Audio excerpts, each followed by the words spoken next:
The US intervention, full intervention, if that is approved and announced, it will bring this from a more of a regional conflict to a rather global conflict. What are the possible consequences in this case for the conflict, for the war, and for Israel?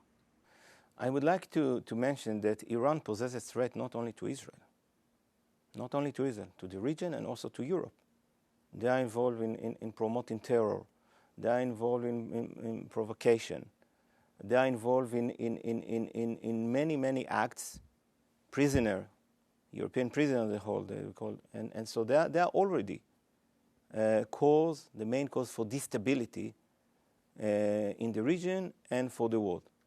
And on that, by the way, we expect to see strong support by the international community for this act. How do you see and how do you actually measure the level of European support right now? Do you also perceive some certain reset to the way the European Union positioning itself in this support towards Israel regarding the Gaza conflict? It depends whom you ask, is the honest answer that I get. Basically, what we expect that the fact that there is a war right now and Israel is actually leading this war against Iran, that this is the war also for the benefit, for the long run of Europe. So this is not the time right now to examine or to push things or to try to put obstacle on Israel-EU relation. This is definitely not the time. A day after we got hit by rockets, many dozens of civilians were injured and killed. It's not the time right now to discuss it. Right now it's the time to focus on Iran, to focus on this war, and this is what we expect that the EU will do. And this is why I wanted to ask you, because allegedly as well Russia expressed interest in possibly being the mediator as well.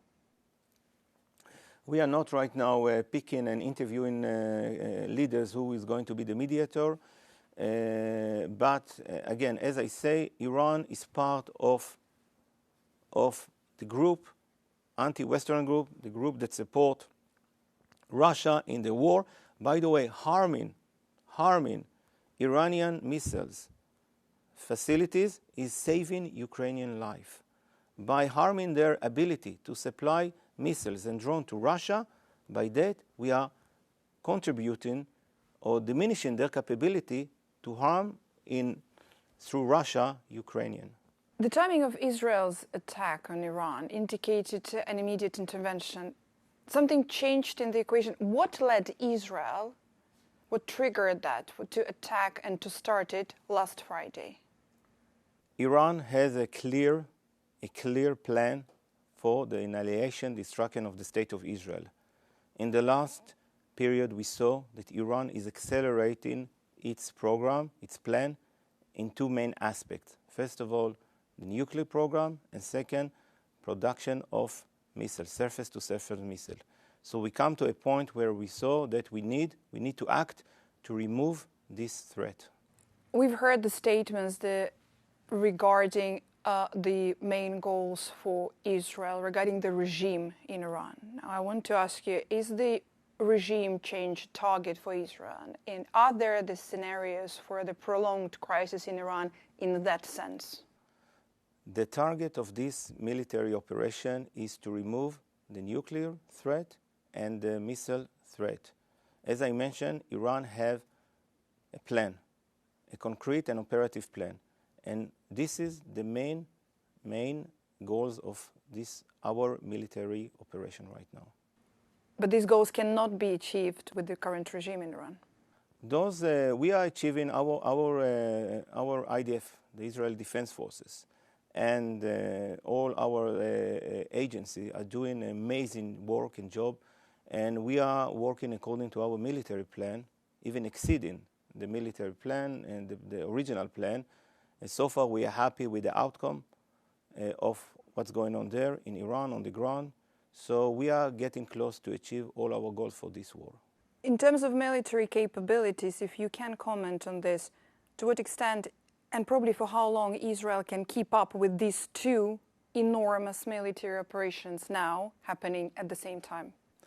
Israel can keep doing that as long as until we feel that we succeed to achieve the goals which means removing those threats.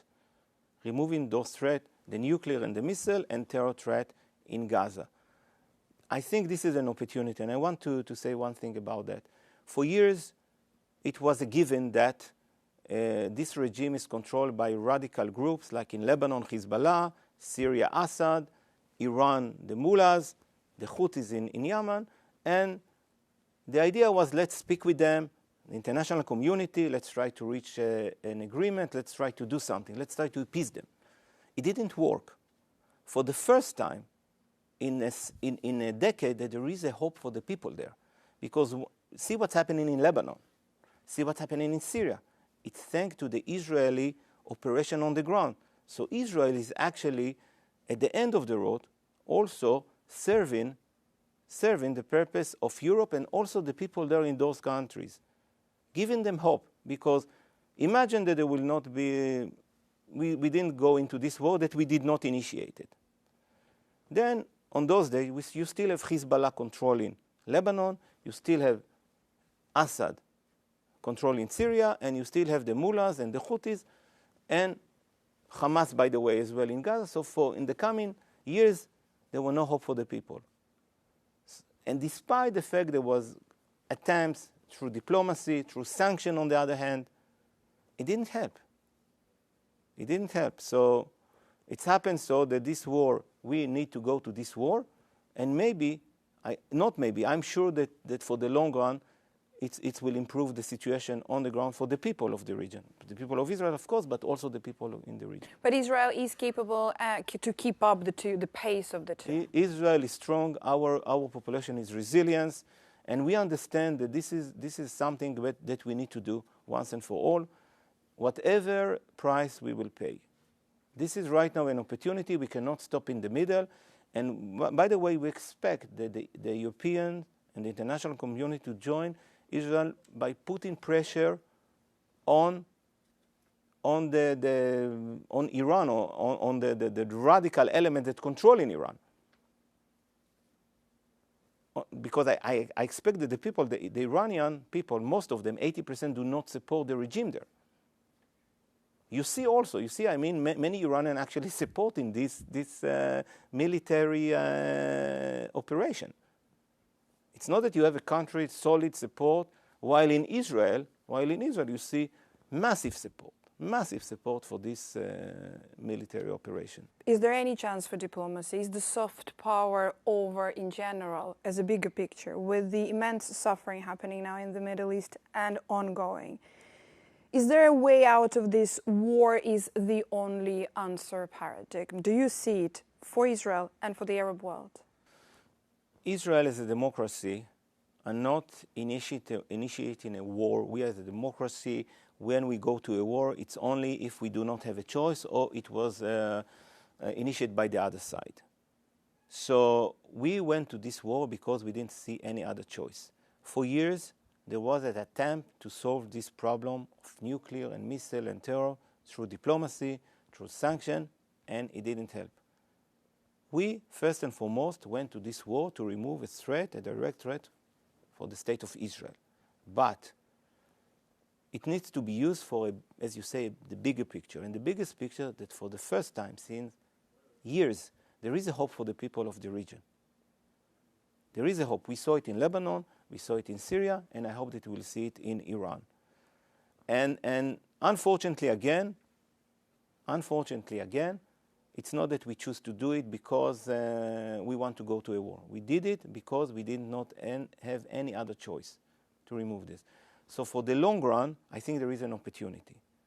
And if after this, when this war will end, when Israel removes most of this threat, this is the time where we're expecting that Europe, the international community, will step in and verify that Iran is not going back to be a bad player, develop their own nuclear and missile capability, promoting terror, and again, see what's going on today in this war. And when people ask me, why not to solve it in diplomacy? I ask, why Iran need a 4,000-kilometer missiles to reach Brussels and other places? For what they need it? For what there is any threat that Europe possesses on Iran, militarily, why Iran developing this missile? Why Iran promoting terror? Why Iran supporting Russia? Why Iran depressing their own people? And through the years, none of the action that the international community led, diplomacy, agreement, sanction, did not help. Israel did not come here to solve the problem of the world. Israel came here to solve its own threat that comes from Iran. But due to the success, I see here an opportunity. And I hope that diplomacy will play a role, but this time will be more concrete, practical, with a specific outcomes.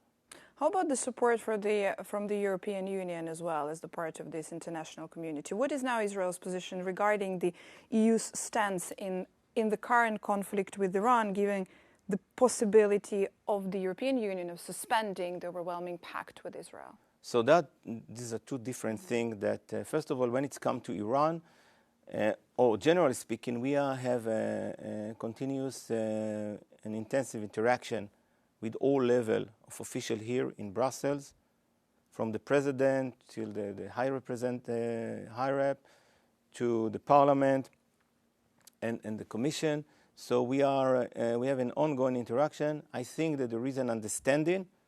Of course, it's complicated when it comes to EU to have one position that composes the 27 member states, and we hear different tones, but at the end of the road, we see and we feel the support. Thank you. Thank you.